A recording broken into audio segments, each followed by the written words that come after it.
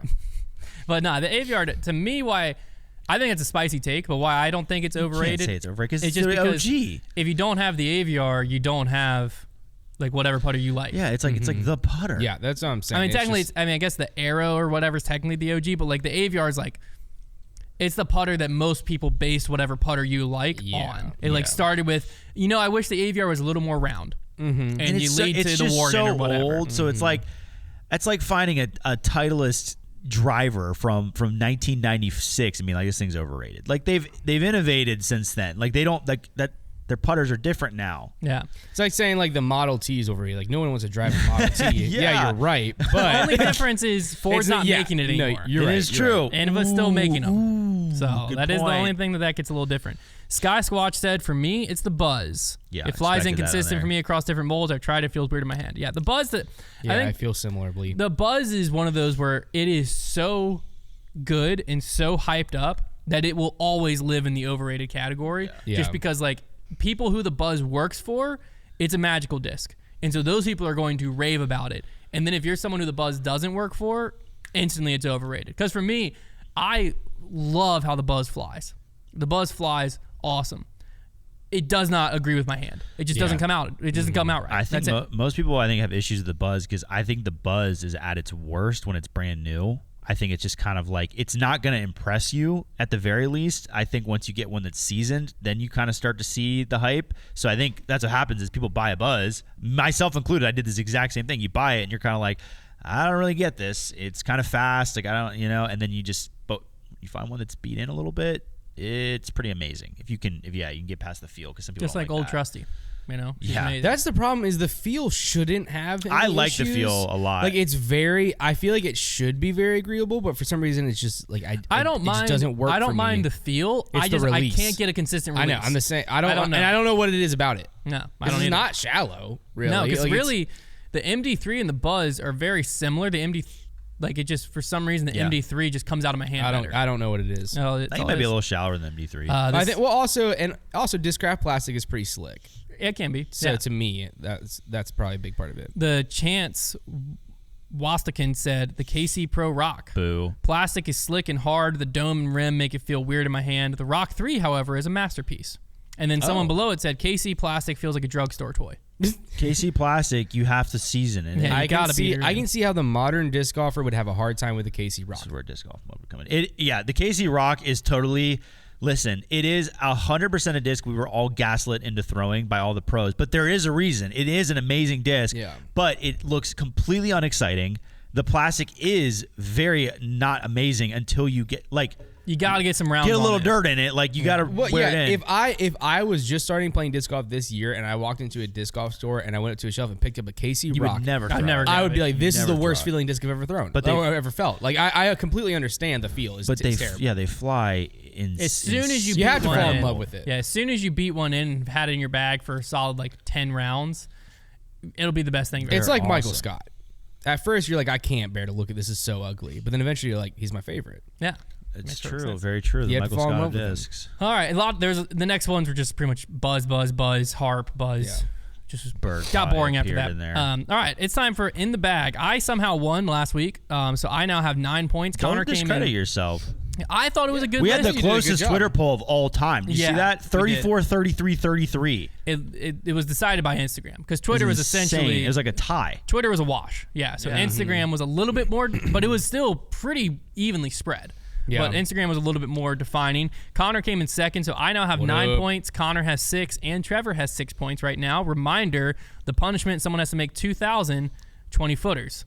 And the winner gets their own stamped disc. Man of the People stamped disc. So, which we're not going to make it say Man of the People because that's Brody's thing, but it'll say something of someone.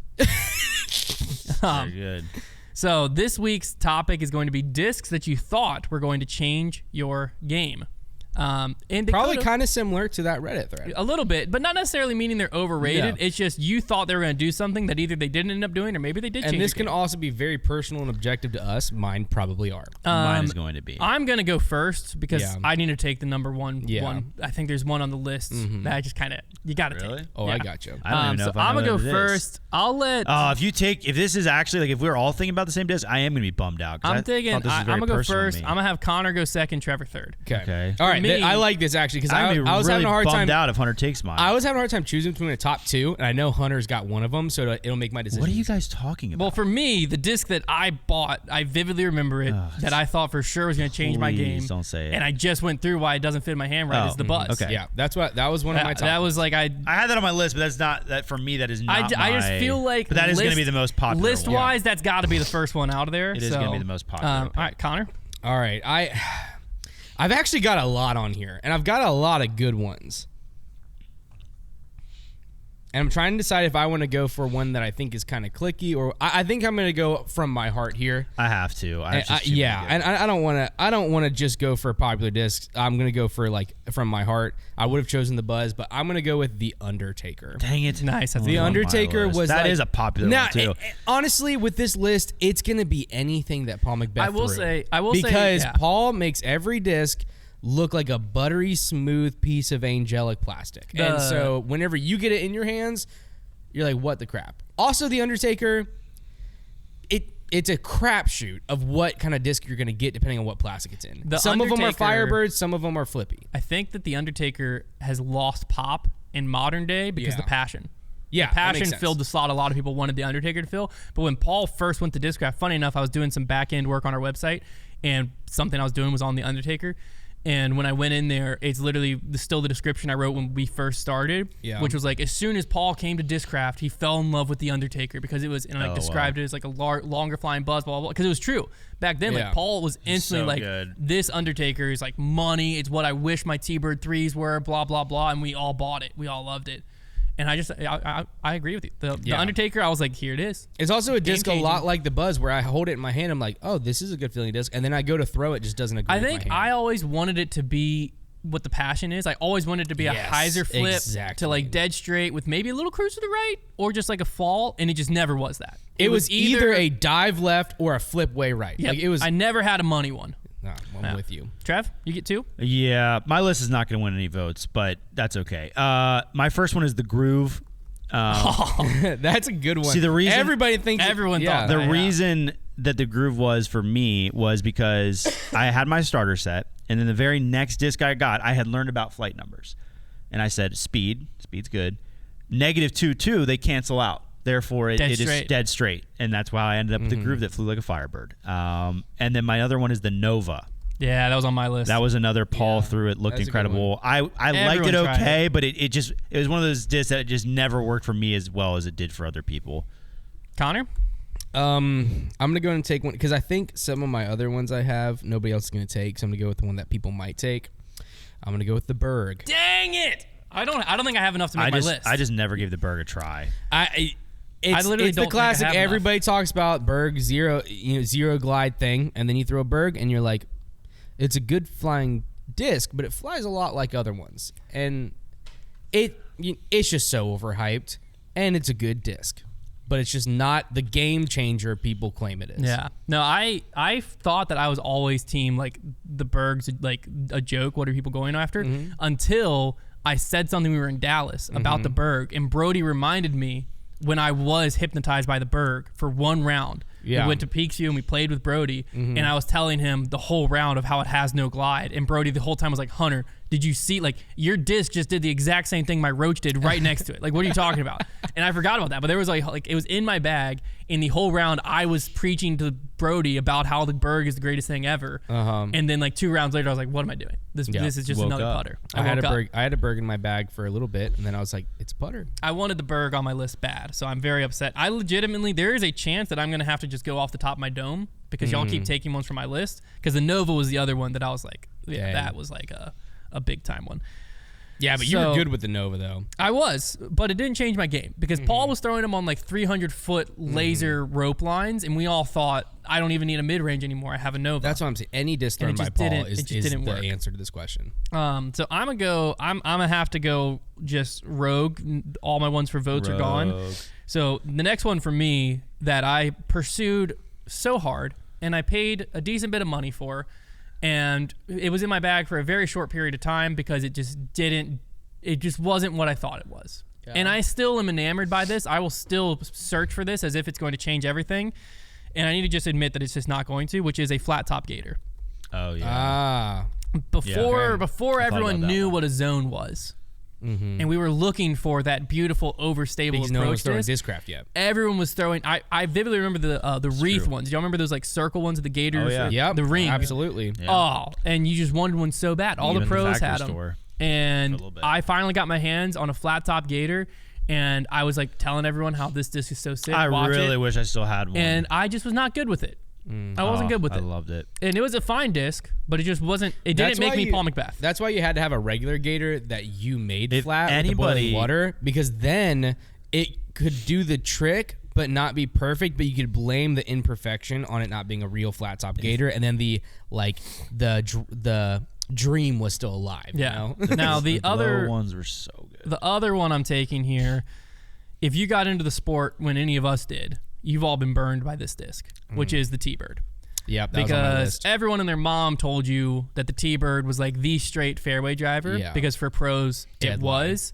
But when you got it and you were a newer player, even when I throw a Champ T-Bird today, it's almost a Firebird. And just no one wanted to admit, even the people that weren't pros, they just didn't want to admit that the T-Bird wasn't a straight disc. I got recommended a T-Bird when I was like first getting into the sport, and I was looking for a straight fairway driver. Yeah. People were like, try a T-Bird out. That's a T-Bird's gonna be crime. so straight for you. I'm like, you deserve to be put behind bars. Because I'm going out there now thinking that my form is awful. Oh my gosh, it caused me so much emotional damage. Because I'm throwing a T-Bird and it's just going straight left. I Yeah. didn't even throw in a leopard. A leopard is what everyone said the T-Bird was. Crazy. Yeah, It's true. I The completely T-Bird doesn't agree go with dead that. straight, so you're throwing like 450. Why do we have such a hard time admitting that discs, they don't fly the way that we say they fly? Yeah. You know? The reason that Ken Climo and Philo Brathwaite's T-Bird is a hyzer flip machine is because they've been throwing it since the 60s. Yeah, it's true. It's true. Great, Konner? very good point. I feel a similar passion to you, Hunt. That was honestly the first thing I put on my list. Yeah. I have two more. You go one here, then Trevor will go, then you'll get your last one.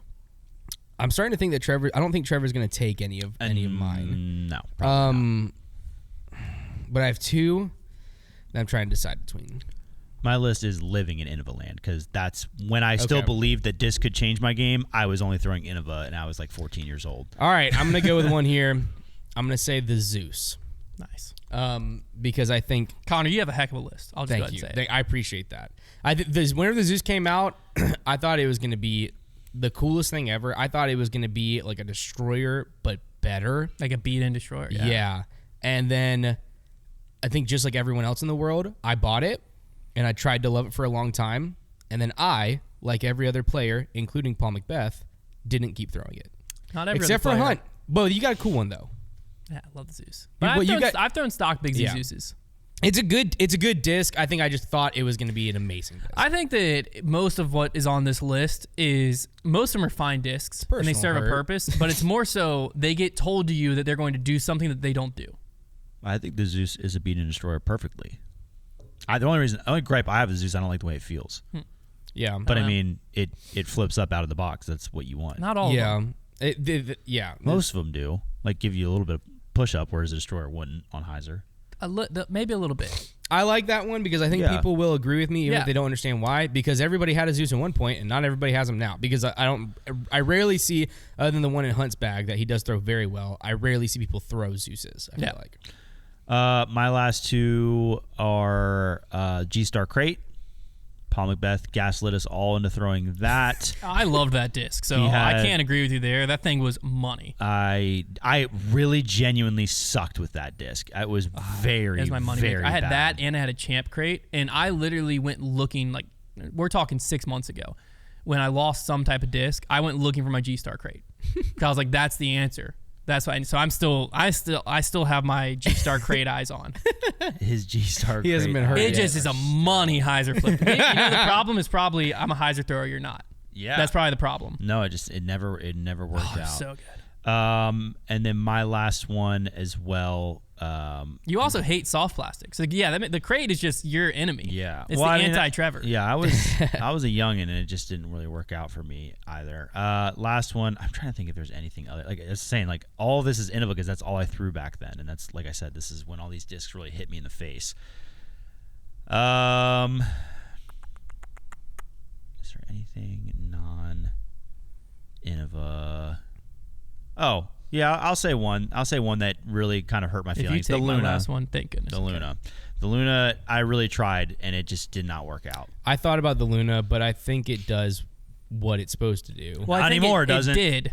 The whole problem is the modern Luna is a fierce. I was like, not anymore. Yeah, I get that. Because when you first got a Luna, like the Crystal 5-time Luna, the 2020 Tour Series Luna, It's like, honestly, that stuff was fine. You know what? The Luna pick for me is honestly, I thought it was going to change my game because I had a few that were such good throwing putters. Yeah. I was genuinely throwing them so well, and now I can't get them anymore. That makes sense. So no longer going to The change my problem is game. it had changed your game, but you couldn't maintain Now, not anymore.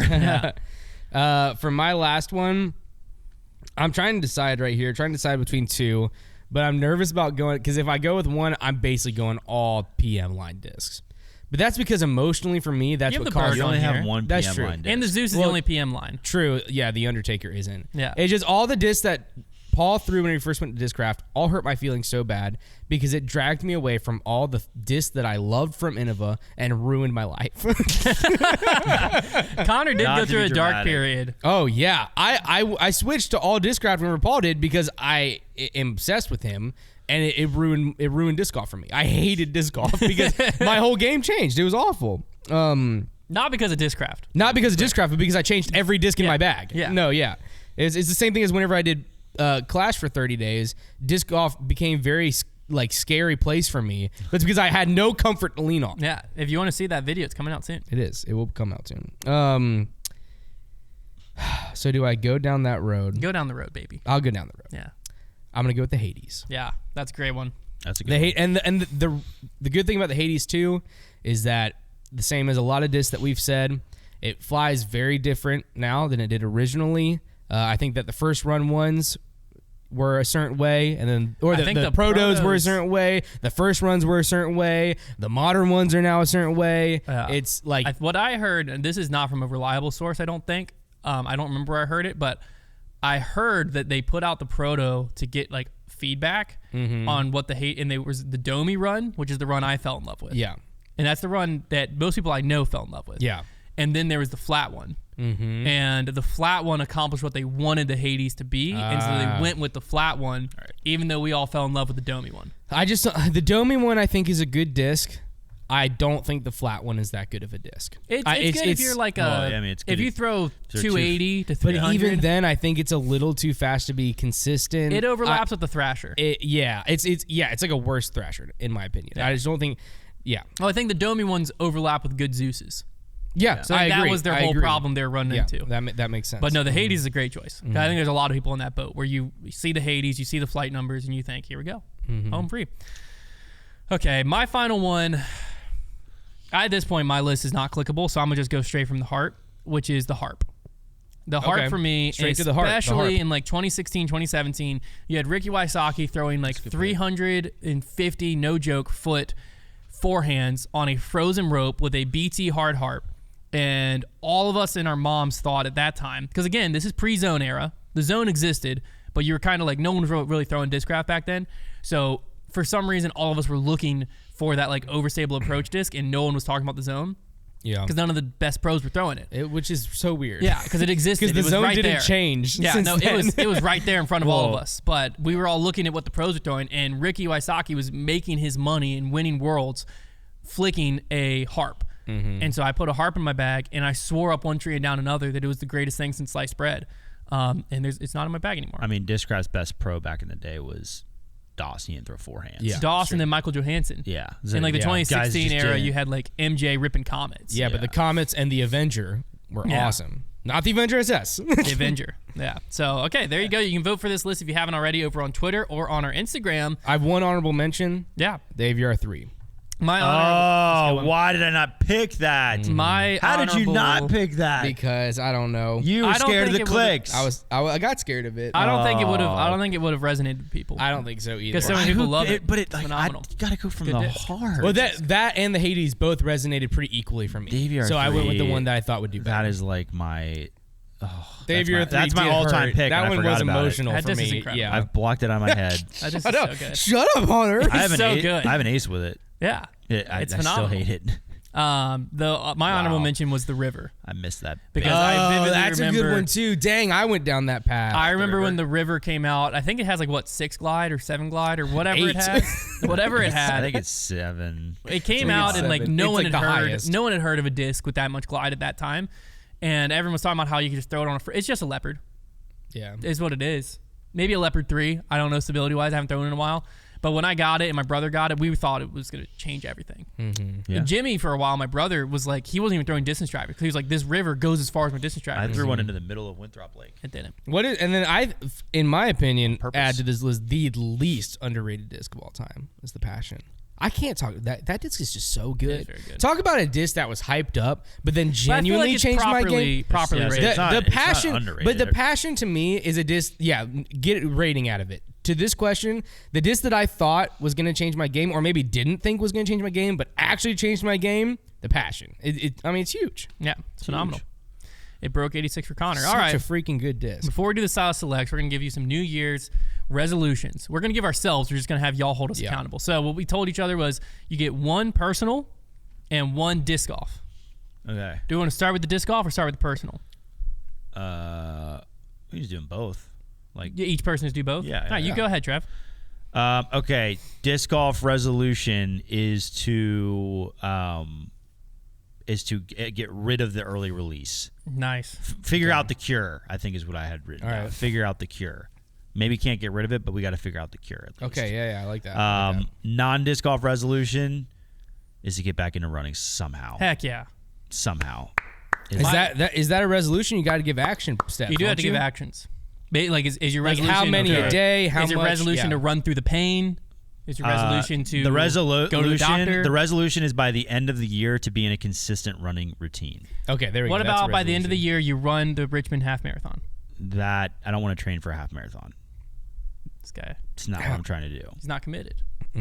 I'll go my next ones. My disc golf one is I want to become a good enough putter that people notice when my putting is off in videos instead of expecting it. So I want the comment. I guess the action item is I want to read a comment on a video that's like, dang, dude, Hunter's putting was off today. Like he's usually so solid. okay. Yeah, he's usually such a solid putter. I can't believe you missed that 20 foot. That may take longer than a year. I want those comments. Got a long history. We've got a serious resume you have to write off there. Aim high, you know? It's true. On And your then putts, too. Well, my band. personal resolution is I want to tell less people about the sub 2 hour half marathon I'm trying to run. Like when April 13th comes around, I'm going to the Outer Banks, the Flying Pirate half marathon. I want to tell less people about that. Yeah. That's my personal resolution. And like when I'm training over these next several months, I want to tell less people about it. That's very funny. You're setting the bar high. It's gonna be easy to match Well, after this. Maybe. Yeah. Well, with grip lock, like I know people, weren't crazy about when I told the whole story. So I want to tell less people about the sub 2 hour half marathon I'm going to try to run April 13th at the Outer Banks. Nice. That's my resolution. I want to tell less people. Funny. My disc golf one seems shallow, but there's a reason behind it. And I'm not positive on the distance, but I think I'm choosing 410 feet. I want to throw over 410 feet in a flat field. Why does that seem shallow? Yeah, wait, what? Because it seems like field's I flat. want to throw further, No, but I that's thought not about why. that. Because That's not shallow. I've realized that what that will fix for me, in order for I can throw right now, consistent 380, 385, max distance probably 400.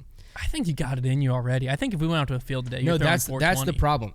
I don't think so, because I think that I have okay power and I have okay timing. But my nose angle is so bad. I think I can't throw over 400 with my nose angle. So that's why I say I want to throw over 410 feet. Maybe I should say I want to throw like 5 shots that are over 410 feet, because I will have to fix my nose angle in order to be able to do that. Love it. So my goal is I want to throw nose down. But what will be able to prove my nose down ability is I think that literally I cannot throw the parachute I throw right now over 400 When would feet. you like to test your resolution? Set a date. I don't- like I end of the can't- year. Hey, I'm right smelling a little Foundation Lab series. Konner tries to maybe. break 410. Maybe. I mean, no, I we're- might have. I'll have to go out to a field and throw and see if I need to make it. Well, that'd be further. episode 1. But every time I've gone out to a field lately, I'm very disappointed in myself. So, That sounds like a great time. well, you went out to the field. That's more than most of us can say. well, that was like months ago. Yeah. And then my personal one is I wanted to do like a running one, but I didn't know what action steps to put in there. I don't know how much I want to run or anything. So I didn't want to do that, but I do want to get into running. But also, mine is I want to at least like 3 days a week. I want my wife and I to wake up before my son wakes up, so that we can have time in the morning to spend together and to read the Bible together, and then before we have to get him up. Great goal. And so that's a tough one. That is a hard goal, but I've a good become goal. a night. We've already kind of made a plan for it. So. I've always lifelong morning person. I've become a night reader because Luca's sleep is just all over the place. Yeah. But when the only time he's consistently sleeping is from about 8 to midnight. Mm-hmm. So in that window is the only time that I know Guaranteed I can sit peace. down and read. Yeah. So I've become a 8:30 devotion guy. I live for the late window when the children's are sleeping. Yeah, I love that. Yeah, I like that too. because my favorite thing in the morning is to get up at like 5:30, the whole house is asleep, everyone's asleep, and be able to just make a cup of coffee, sit down, do my devotions, read a personal book, whatever, for like an hour. Mm-hmm. That's my favorite thing. Always has been, even before we had kids. But kids take it from you very quickly. Because Darn kids, man. For a while when Luca was sleeping good, Gosh. I even enjoyed. I would get up at like Selfish. 4:45 or whatever, go for a run, come back, do my devotions with a cup of coffee, and then shower. And Luca's up, and it's like I'm fired up. But now, like, he's in our bed most nights by the time that's supposed to happen. So I'm a night guy now. These kids, The whole man. time- But that's a phenomenal goal. The whole time we were at my parents' house this past week for Christmas, Caden is hardcore pushing out a tooth. Oh, it's the And worst. so it was rough out there. Yeah, that teeth and stuff. All right, Silas selects time. Last one. Okay. Last chance to get it in 2024. Holy cow. Yeah. The next time You guys guess ever will be gotten this before? 2025. Nope, only Trev. Okay. Trev, if we don't get it here, Konner, Trevor will be the only person to get it in 2024. It took here. Trevor less attempts to get this than it did for me to ace hole 3. Yeah. That's true. And we still have a long have a time lot before of we can time, also yeah. get that record. Okay. I don't even have a read on Silas today. No, he's so hard to read today. Gosh, he's hard to read. I'm going to say that he just walked straight over and grabbed a Venom. Love it, Hunter. I'm in trilogy. Okay. Yeah, and I think it's a trilogy mid-range. Oh, I like the way you think. I enjoy. I think I'm going to the go way you compass. Compass. think. I'm gonna go gyro here. I'm gonna take the. How did Trevor ever get this? I swear, if it's like a bounty or a truth, I'm gonna can I take- change mine? No. I'm gonna Compass. take Don't do it to truth. yourself. The Dang it, it's a truth. Proxy. I know it's a trilogy mid-range. Swarm. Basically a trilogy Wow. mid-range. You got the mid range. You got the discraft. Dang. I got the nothing. Dang. Well, you got this is a circle. Swarm was a good pick, Swarm man. was a This good guy's one. on his game. Hey, this guy's on his game. All right. Check out the swarm. Check out the Swarm. It's a Over on pretty the looking site, disc. That's foundationdisc.com. a nice, pretty white. But all right, we'll see you in the new year. Let us know your resolutions, Discraft or Discraft. Let us know your Discraft resolution, disc golf or personal, down below. Trevor's resolution is to be more efficient with his time, so he's just out of here. We'll see you next year.